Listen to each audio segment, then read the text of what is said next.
Hello students, welcome to economic class CBSE 11th and 12th. So children, from this video we are going to start chapter number 6. Topic is banking and this is the video number 17. So let us start the children topic without wasting the time. As you can see, I have written the first point on the board is bank. What is bank? So children, whenever we say the word bank, so many things comes in our mind, right? But these all the things whatever comes in your mind are not banks, right? So let's we elaborate all the points. So first children, you see that what is bank? Bank is an institution which receives our deposits and gives us loan. So children, wherever I have written ours and us, both the place you can use public. It means bank is an institution which receives deposit from public and gives loan to the public. एक ऐसा institution जो public के deposit को accept करता है और उनको loan advance में देता है या लोन देता है या हम उसे कहें लेंड करता है मनी, ऐसे इंस्टीट्यूशन को हम चिल्ड्रन बैंक कहते हैं. अब चिल्ड्रन यहाँ पर एक पॉइंट आ जाता है कि बैंक हमें हमारे डिपॉजिट को एक्सेप्ट भी कर रहा है और बैंक हमें लोन भी दे रहा है. तो जो हम बैंक को मनी डिपॉजिट करते हैं वो हम ज़रूरत पड़ने पर उसे विड्रॉ भी कर सकते हैं, चेक के थ्रू या ड्राफ्ट के थ्रू, ठीक है ना, या हम कैश के थ्रू बैंक से अपने कैश को विड्रॉ कर सकते हैं, ठीक है. और फिर बैंक हमें मनी लैंड भी करता है, एडवांस लोन भी करता है. तो बैंक फिर अर्निंग कहाँ से करता है? तो चिल्ड्रन यहाँ पर हम आपको बताते हैं कि कैसे करता है, लेकिन उससे भी पहले चिल्ड्रन हम आपको बताएं कि हमारी इकोनॉमी में in our economy bank play very important role. It regulates और we can say it circulate और it make an organisation of deposit and investment. It works as a messenger between saving and investment, ठीक है. जिनके पास surplus में amount है वो amount bank में deposit कर सकते हैं और जिनके पास डेफिसिट है, जिनके पास पैसा नहीं है, जिनको पैसे की ज़रूरत है, वो बैंक से जाकर लोन ले सकते हैं, ठीक है ना. तो हमारे पास सरप्लस अमाउंट था, अगर वो मेरे पास आइडल पड़ा रहा था तो उसका कोई यूज नहीं रहता, मैंने उसको डिपॉजिट कर दिया बैंक में, तो डेफिनेटली मैं उससे कुछ इनकम अर्न करूँगा, क्योंकि जो भी अमाउंट हमारा बैंक में डिपॉजिट है डेफिनेटली बैंक हमें कुछ ना कुछ उस अमाउंट पर इंटरेस्ट देगी. तो अगर हमने 1000 डिपॉजिट किया है तो डेफिनेटली हमें एटलीस्ट 100 रुपीज़ का इंटरेस्ट मिलेगा. तो जो हमारा अमाउंट है 1000 से हो जाएगा 1100. क्लियर है? ऐसे ही मैं एक बिजनेसमैन हूँ, मेरे पास 15,000 रुपीज़ हैं, ठीक है. मुझे कुछ और अमाउंट की ज़रूरत है, मुझे 25,000 और चाहिए, ठीक है. और ये हमारा हो जाएगा 40,000 में मैं कुछ बिजनेस स्टार्ट करने वाला हूँ. तो ये जो 25,000 का अमाउंट है ये मैं बैंक से एज अ लोन ले सकता हूँ, ठीक है ना. तो ये जो मेरे 1000 थे जो मैंने बैंक में डिपॉजिट कर दिया, ये हो गया हमारे लिए सेविंग, क्योंकि मेरे पास सरप्लस अमाउंट था, ठीक है ना. सरप्लस अमाउंट वो अमाउंट होता है जो हमारे एक्सपेंडिचर के बाद हमारे पास बचा रहता है. अगर मेरी इनकम 10,000 है और 10,000 में से मैंने 5,000 तो अपने ज़रूरत की चीज़ों पर एक्सपेंड कर दिया है, मेरे पास 5,000 जो अमाउंट बचा है वो हमारा सरप्लस अमाउंट है. उस सरप्लस अमाउंट को मैं दो तरीके से यूज़ कर सकता हूँ. एक तो मैं उसे अपने पास रखूँ, दूसरा कि मैं उसे बैंक में डिपॉजिट कर दूँ. अगर उस अमाउंट को मैं अपने पास रखता हूँ तो वो उतना का उतना ही बना रहेगा, चाहे मैं 1 साल 2 साल 5 साल कितने भी साल मैं उसे अपने पास रखूँ. लेकिन अगर मैं उस अमाउंट को बैंक में डिपॉजिट कर देता हूँ तो वही अमाउंट से हमें कुछ इंटरेस्ट भी मिलेगा. हमारा जो इनिशियल डिपॉजिट है जो 1000 है वो 1000 से ज़्यादा ही होता रहेगा. बैंक इसको क्या करेगा कि इस 1000 को अपने पास रखेगा, 1000 का कुछ अमाउंट एज अ रिजर्व वो अपने पास रखता है, बाकी का जो अमाउंट है वो एज अ लोन दे देता है. अब चिल्ड्रन यहाँ पर दोनों में डिफरेंस क्या है, बैंक की अर्निंग कहाँ से होती है वो मैं आपको बताता हूँ. तो चिड़िया आपने देखा होगा कि जब भी आप बैंक में कुछ अमाउंट डिपॉजिट करते हैं। यहाँ पर मैं ले लेता हूँ, ये तो हो गया बैंक, ठीक हो गया, और ये है मिस्टर ए। मिस्टर ए के पास सरप्लस अमाउंट है, ठीक है, ₹1000, और इन्होंने बैंक में डिपॉजिट कर दिया, 1000 डिपॉजिट किया है, ठीक है। तो बैंक इनको रेट ऑफ इंटरेस्ट देगा 3 to 4%, ठीक है ना। ये है मिस्टर बी। मिस्टर बी को कुछ पैसों की ज़रूरत है, बैंक उनको लोन दे देगा, ठीक है ना। अब बैंक ने जो मिस्टर बी को लोन दिया है उस पर वो इंटरेस्ट चार्ज करेगा 10 to 15%। ये चिल्ड्रन कोई फिक्स फिगर नहीं है, मैंने अज्यूम करके लिख दिया है, बट इससे तो कुछ ज़्यादा ही होगा। अब आप देखिए चिल्ड्रन कि यहाँ पर आपको इंटरेस्ट, जब आपका अमाउंट बैंक में डिपॉजिट आप करोगे तो 4% का इंटरेस्ट मिलेगा, लेकिन जब बैंक आपको लोन देगा तो वो 15% या 10% का इंटरेस्ट आपसे चार्ज करेगा। तो इन दोनों का जो डिफरेंस है चिल्ड्रन, ये 15 में से अगर आप 4 को सेपरेट कर देंगे तो ये हो जाएगा 11%। ये जो 11% आप डिफरेंस देख रहे हो, this is the income of bank, ये बैंक का इनकम होता है। ये जो रेट ऑफ इंटरेस्ट का जो डिफरेंस चिल्ड्रन, इसको हम कहते हैं spread. Spread is the difference of rate of interest charge by the bank on given loan and the rate of interest given by bank to the depositor. तो ये दोनों का डिफरेंस होता है और इसी से बैंक की अर्निंग होती है। बैंक अपने सारे जो फैसिलिटीज़ प्रोवाइड कराता है अपने कस्टमर को, उनके लिए सारा पैसा यहीं से आता है। सो चिल्ड्रन, आई होप कि आपको ये समझ में आ गया कि बैंक क्या होता है और बैंक की इनकम कहाँ से आती है। अब हम बात करते हैं चिल्ड्रन बैंकिंग। तो चिल्ड्रन बैंक है तो बैंकिंग का काम करेगा, ठीक है ना। तो बैंक नाउन हो गया, बैंकिंग जो है एडवर्ब हो गया, उसके काम से जुड़ा हुआ है। आप देख सकते हैं according to banking companies act 1949, banking means the accepting of deposit of money, accepting of deposit of money from the public, ठीक है। कि बैंकिंग का मतलब ये है कि एक इंस्टीट्यूशन जो पब्लिक के डिपॉजिट को एक्सेप्ट करता है, एंड रीपेएबल ऑन डिमांड, जिसको डिमांड पर रीपे कर सकता है। यानी हमारा पैसा है, मैंने SBI में डिपॉजिट कर रखा है, तो वो डिमांड डिपॉजिट हो गया। इस डिमांड डिपॉजिट को मैं जब चाहूँ, जितना चाहूँ, अपने अकॉर्डिंग मैं उसको विड्रॉल कर सकता हूँ। कैसे विड्रॉल कर सकता हूँ?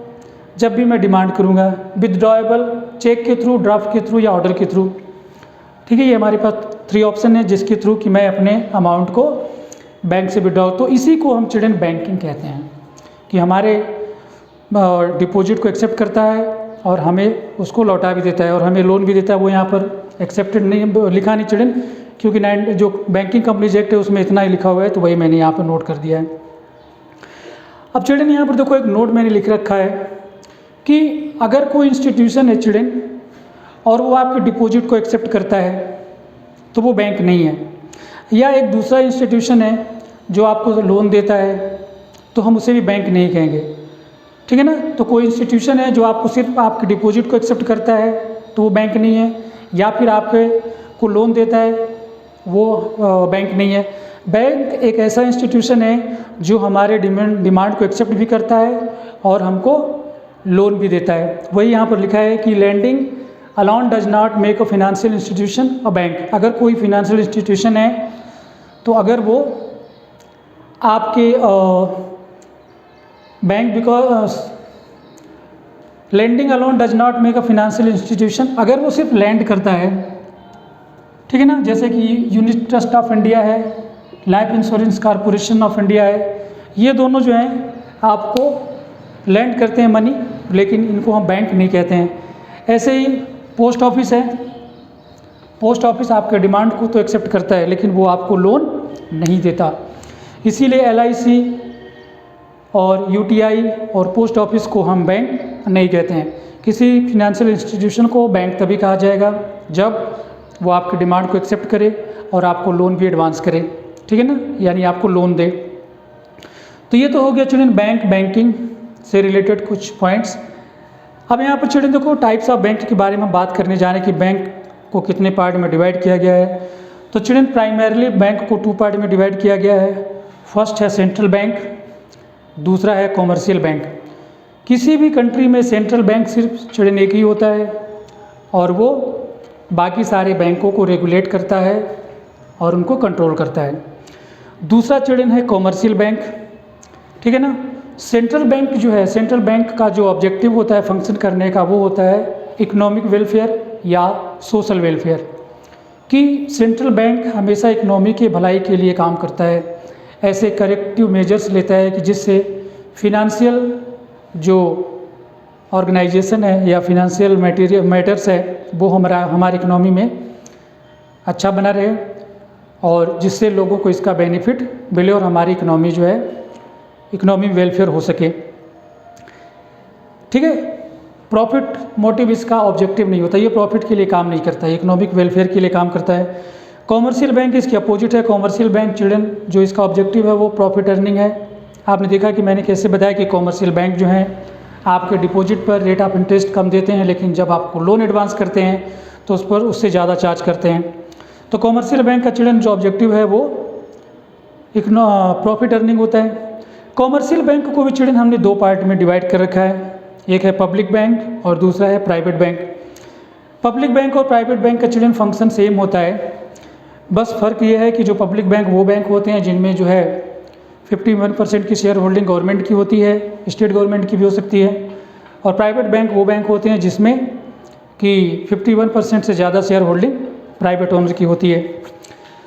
चिल्ड्रन पब्लिक बैंक आप देख सकते हैं, जितने बैंकों से हम डील करते हैं children, we as a household या वी एज अ पब्लिक, हमारा जो ट्रांजेक्शन होता है वो कॉमर्शियल बैंक से होता है। आपने कभी नहीं सुना होगा कि हमारा किसी पर्सन का जो अकाउंट है वो रिजर्व बैंक ऑफ इंडिया के पास है, क्योंकि अच्छा हमने ये नहीं आपको बताया चिल्ड्रन, सेंट्रल बैंक हमारी कंट्री में या किसी भी इकोनॉमी में एक होता है, जैसे हमारी कंट्री का सेंट्रल बैंक है रिजर्व बैंक ऑफ इंडिया, जिसको हम शॉर्ट में RBI कहते हैं, ठीक है। तो RBI जो है, जो सेंट्रल बैंक है कंट्री का, वो नॉर्मल पीपल से कोई ट्रांजेक्शन उसका नहीं होता है, उसका ट्रांजेक्शन गवर्नमेंट से होता है और बैंकों से होता है, ठीक है। लेकिन जो कॉमर्शियल बैंक है पब्लिक उसी से डील करते हैं। जो भी मैं डिमांड डिपॉजिट और एडवांसिंग लोन की मैं बात कर रहा था वो सारी डीलिंग कॉमर्शियल बैंक से होती है। कॉमर्शियल बैंक को भी मैंने देखा, मैंने आपको 2 पार्ट में डिवाइड करके दिखा दिया, पब्लिक बैंक है private bank. Public bank children आप देख रहे हो जैसे कि स्टेट बैंक ऑफ इंडिया है, पंजाब नेशनल बैंक है, केनरा बैंक है और बैंक ऑफ बड़ौदा है। और ये हैं प्राइवेट बैंक जैसे कि एक्सिस बैंक हो गए, HDFC बैंक हो गए और ICICI बैंक हो गए, ये प्राइवेट बैंक हो गए। लेकिन इनका जो पब्लिक बैंक और जो प्राइवेट बैंक चिल्ड्रन है, इन दोनों का जो फंक्शन है सेम तरीके का होता है, बस डिफरेंस इतना है कि पब्लिक बैंक में रेट ऑफ इंटरेस्ट, ठीक है ना, जब आप अपने अमाउंट को डिपॉजिट करते हैं या आप उससे लोन एडवांस करते हैं तो इन दोनों पे आपको रेट ऑफ इंटरेस्ट थोड़ा सा कम मिलता है, जबकि प्राइवेट बैंक वाले थोड़ा सा आपको उससे ज़्यादा देते हैं। लेकिन ये भी कोई बहुत ज़्यादा डिफरेंस चिल्ड्रन नहीं है, बहुत ही माइनर डिफरेंस है। तो ये तो हो गए children bank types of bank. उसके बाद हम आ जाते हैं फंक्शंस ऑफ बैंक्स। यहाँ पर 2 बैंक है देखो children, commercial bank and central bank. हम दोनों के फंक्शन के बारे में बात करेंगे 1 बाय 1।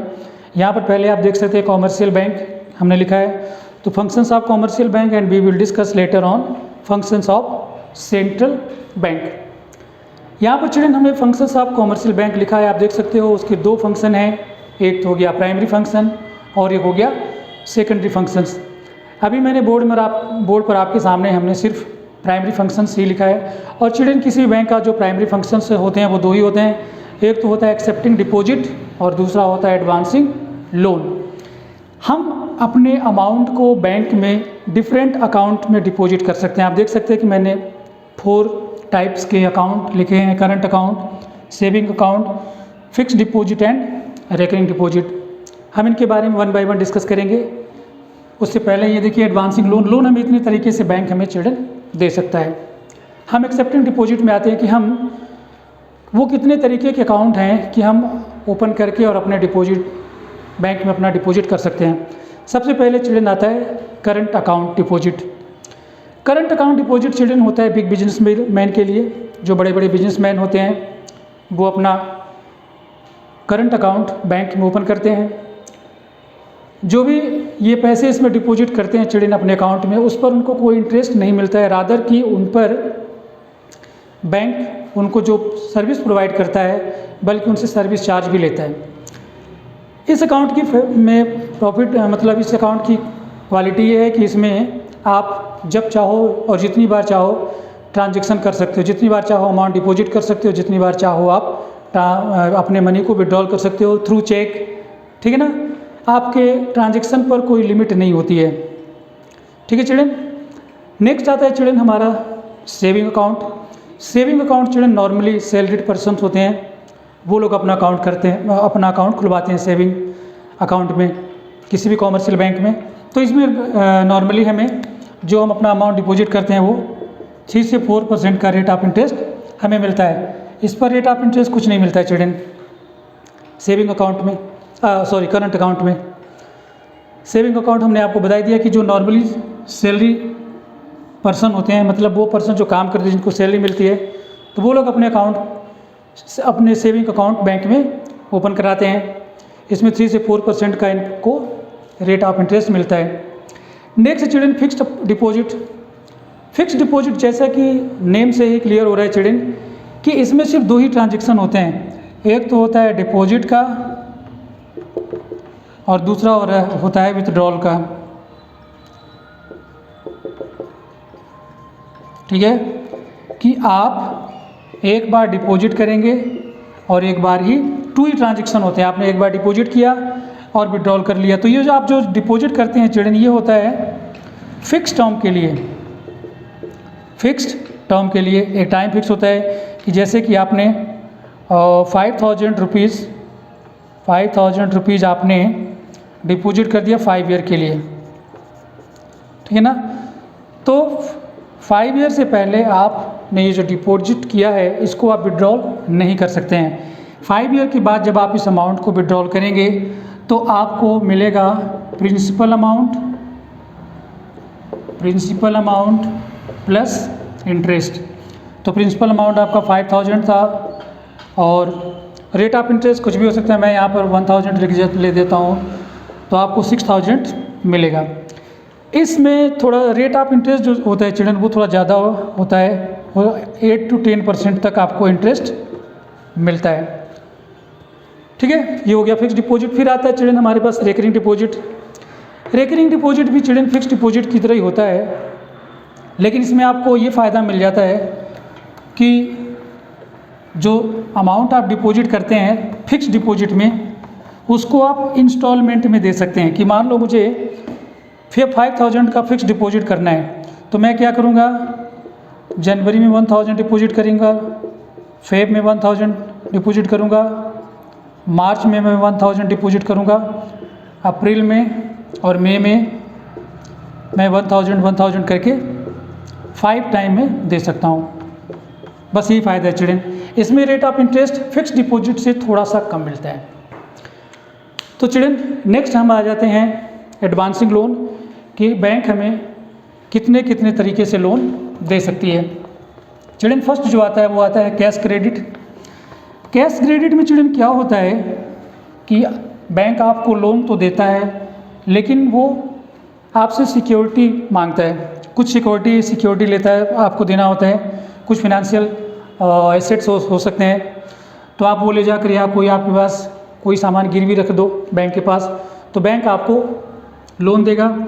तो जैसे कि मान लो आपने 1 लाख रुपए की प्रॉपर्टी, मान लो आपका एक प्लॉट है जिसकी प्राइस है 1 लाख रुपए, और उसके कागज़ आपने उसके पेपर बैंक को दिए, तो बैंक आपको लगभग 80,000 का लोन दे देता है।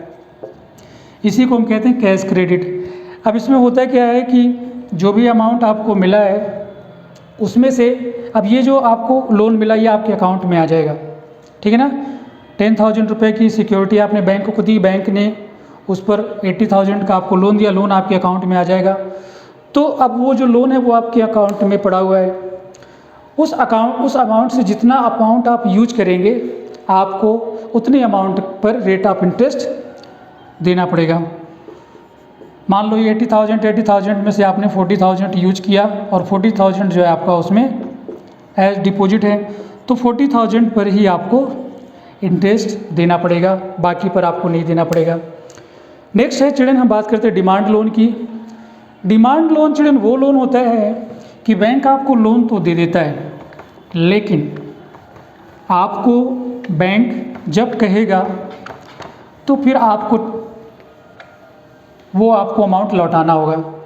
इसमें कुछ फिक्स टाइम होता है, जैसे कि बैंक ने कह दिया कि 24 आवर्स में आप हमें ये रिटर्न करो, या वो कह सकता है 48 आवर्स में आप हमको ये लोन हमारा रिटर्न करो। तो इस लोन में चिल्ड्रन होता क्या है कि जितना भी अमाउंट आपने एज अ लोन लिया है, मान लो आपने लोन लिया है 40,000, तो पूरे अमाउंट पर आपको इंटरेस्ट देना पड़ेगा। बैंक जितना भी अमाउंट आपके अकाउंट में क्रेडिट किया है उस पूरे पर आपको इंटरेस्ट चार्ज करेगा। उसके बाद चिल्ड्रन होता है शॉर्ट टर्म लोन। अच्छा, ये डिमांड लोन चिल्ड्रन उन लोगों के लिए होता है जिनकी जो इनकम है फ्लक्चुएट होती रहती है। ये चिल्ड्रन शॉर्ट टर्म लोन, ये शॉर्ट टर्म के लिए होता है, ठीक है ना। इसमें भी चिल्ड्रन वही सिस्टम है कि जितना लोन आपके अकाउंट में आ गया है पूरे अमाउंट पर आपको रेट ऑफ इंटरेस्ट देना पड़ेगा। तो चिल्ड्रन इस वीडियो के लिए इतना ही। इसमें हमने आपको बताया bank, banking, types of bank और फंक्शंस ऑफ कॉमर्शियल बैंक, उसमें हमने प्राइमरी फंक्शंस पढ़ लिए हैं, ठीक है। हम इसके सेकेंडरी फंक्शन को नेक्स्ट वीडियो में कवर करेंगे। लेकिन चिल्ड्रन यहाँ पर मैं एक बात बता दूँगा आपको कि CBSE ने, ठीक है ना, CBSE ने 12th क्लास के सिलेबस में बैंकिंग चैप्टर से कॉमर्शियल बैंक के पार्ट को हटा दिया है। आपको केवल सेंट्रल बैंक के फंक्शंस को पढ़ना है। लेकिन क्योंकि जब हम बैंकिंग चैप्टर पढ़ रहे हैं तो इसलिए हमने इस वीडियो में पूरा कवर कर दिया है। आप केवल अपने बुक में उस पार्ट को पढ़ें जो आपके एग्जाम में आएगा, तो वो है फंक्शंस ऑफ सेंट्रल बैंक, ठीक है, और क्रेडिटेशन बाय सेंट्रल बैंक। तो ये सब हम अगले वीडियो में इसके कम से कम 2-3 वीडियो में हम कवर कर लेंगे। तो चलिए इस वीडियो के लिए इतना ही। तब तक आप इस वीडियो को देखते रहिए और अपने कंसेप्ट को क्लियर करते रहिए। एंड मिलते हैं अगले वीडियो में। Till then take care, God bless you and thank you for watching the video.